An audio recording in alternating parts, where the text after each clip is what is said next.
God's bull excrement? Remake movies. Let me just say, not all remake movies are bad. There are some remakes out there that actually manage to honor the original while bringing something fresh and enjoyable to the table.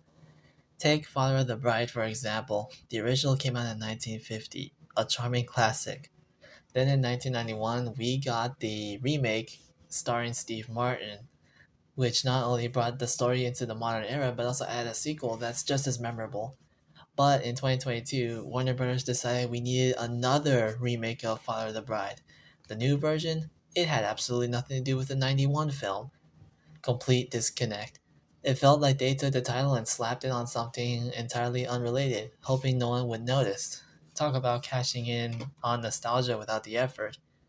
Another good remake, Spielberg's West Side Story from 2021. Sure, people may call it a flop because it didn't rake in the big bucks, but you gotta give it credit. First off, it's Steven Spielberg. This guy's been delivering legendary films since Back to the Future, and although West Side Story may not have been a box office hit, it had the Spielberg touch, visually stunning, emotional depth, and a beautiful update to the 1961 original. But then we have Disney. Oh, Disney. Can we talk about Disney's obsession with making live action remakes? How many times can they rehash their animated classics before it gets embarrassing? From The Lion King to Mulan, these remakes lack the soul and charm of their animated counterparts. It's like they're riding the coattails of the originals without bringing anything truly innovative or heartfelt to the table. Let's face it, Disney knows their newer stuff isn't hitting the mark. So what do? They start buying up other companies. Why? Because other studios are out here making better films than Disney can churn out these days.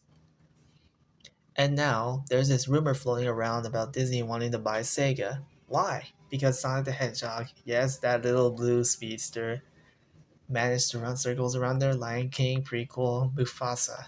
That's right, Sonic 3 stomped all over Disney at the box office. It's like Disney's entire strategy is just, if we can't beat him, buy him. So here's the bottom line. Not all remakes are bull excrement.